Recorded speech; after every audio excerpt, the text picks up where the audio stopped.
let's have a question, please. Let's raise one hand, please, for a question. Yes, John? Aidan, when in City of Troy's career did you first decide that you were going to run him on the dirt for the first time in the classic? Yeah, probably before he ever ran at 2. That was always the dream. That was the dream about getting Justify originally. The boss went and tried to get him, and obviously we thought he couldn't be got, but he persevered and got him. And the dream for us was to have a stallion that could be dual purpose, that would perform on grass and dirt.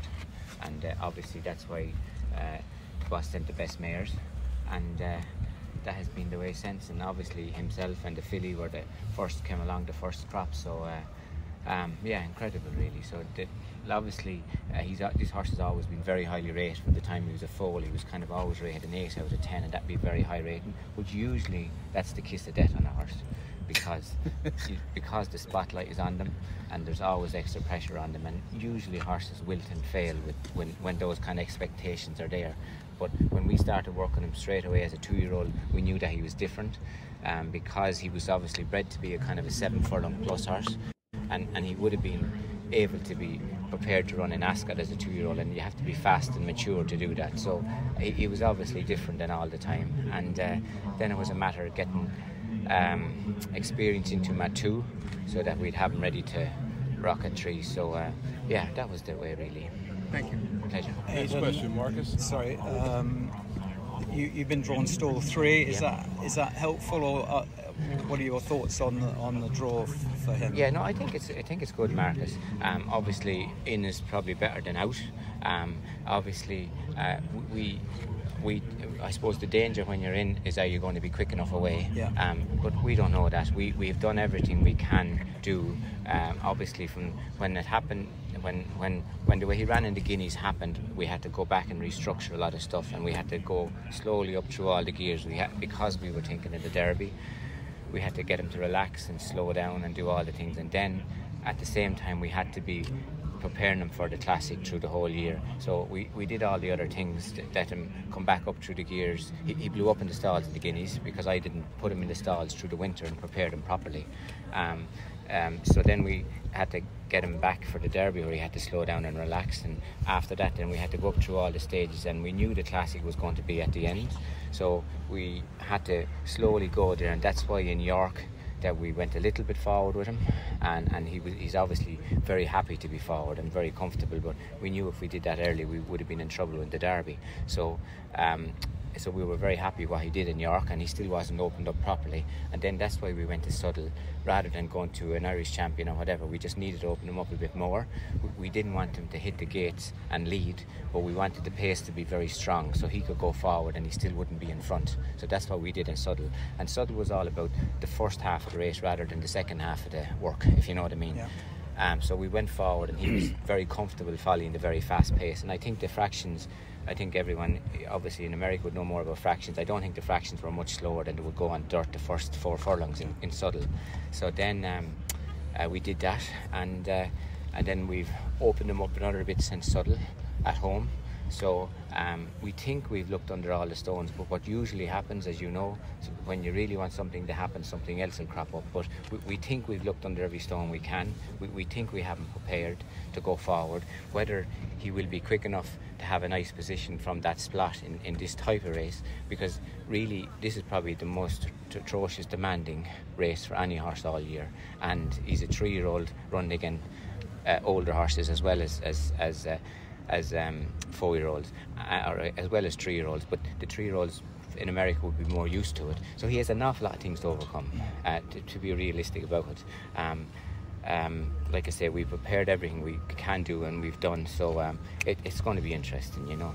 And so whether he breaks quick or not is all important. Yeah, well, Marcus, obviously he can only break as quick as he's prepared to and ready to break, and then when that happens, Ryan will make his own mind up whether he's in front, whether he's second, whether he's third, whether he's fourth.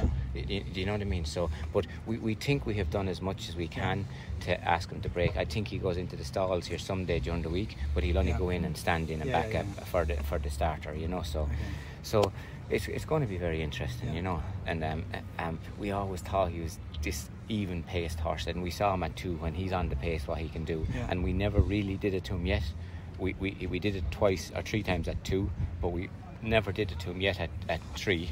So obviously he'll be opened up a bit more, but even we'll be opened up, will he be able to lead? He might not be. Yeah. You know what I mean? Like the fractions are fierce here, and that's the way racing is, and that's the way it has to be. He's got a long straight to sort himself out. I think there's I'm telling wrong, but I think there's a couple of furlongs to the first bend from the break, is there? You know, so it will be interesting, you know. So, and listen, I think some of the other horses might lead. Ryan said to me, Fierce's might lead, but he's out there. Yeah. So whether he'll lead and come across or whatever, do you know what I mean? And Ryan will play all that as it happens, Marcus. You know what I mean? Does that make sense? Yep, thank you. Yeah, just does it feel a bit upside down to you asking him to do this? I mean, ordinarily at home for a middle distance horse, you'd be asking him to jump out and settle and work your way into the race a bit more. Yes, well, I suppose, Emma, for us really, it's for a horse to have a career in our part of the world, it's better to do this, because if you come here and race in America early and to go back to our pace, they find it very difficult. Yeah. So we started off slow and then it revving him up, you know. But he's a natural front early pace runner, as we saw as a 2-year-old. He does that natural. But that's what is undoing in the Guineas, because I didn't settle him down again, and then he jumped. He was probably wasn't 100% fit, and a sprinter took him on. Do you know what I mean? So it's probably the right way if we haven't prepared properly, and that's enough. Sure. Kevin Modesti. Where should he, City of Troy, fit in the American Horse of the Year picture if he wins? Oh, Jenny, Kevin. Kevin, that's your decision. And listen, I wouldn't be. I'd be even afraid to think about that happening. You know, that kind of a way. So, like, if there's so many things have to go right for him. He has to jump, and he has to settle into the pace. He has to adapt to the dirt. He has to adapt to the pace. Do you know, that kind of way? And whether he's first, second, third, fourth, there's an awful lot of things have to, you know what I mean, have to work for him, you know. So, and there's so many variables there that we can't control, but we've done our best, we think, until another stone comes that we should have looked under that we don't know about yet, you know. So does that make sense? If he accomplishes all that, Yeah. then he sounds like a deserving candidate for Horse of the Year, even to those who might not like a horse who's only raced here once, right? Yeah, that's it, exactly. And listen, and everything is everyone's opinion, and everyone's opinion has to be respected, and then then it will go into your hat, and then you decide, you know what I mean? So, but like, it's always only an opinion.